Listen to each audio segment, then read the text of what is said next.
We'll guide you through how to add text in DaVinci Resolve. If you find this helpful, consider subscribing and liking the video.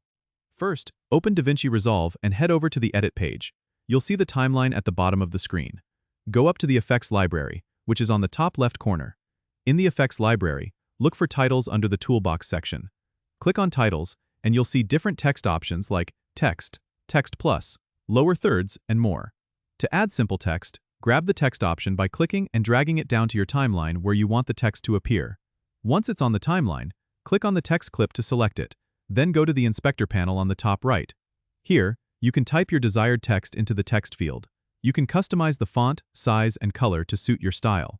If you want more advanced options, like animations or 3D effects, use the Text Plus option instead. Just drag it to the timeline the same way, and you'll have access to more features in the Inspector panel and even the Fusion tab for intricate effects. Remember, you can adjust the duration of the text on the timeline by dragging the edges of the text clip to make it longer or shorter.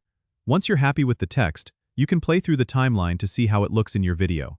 This process makes adding text to your projects straightforward and allows for great customization. Don't forget to subscribe and comment if this helped you out.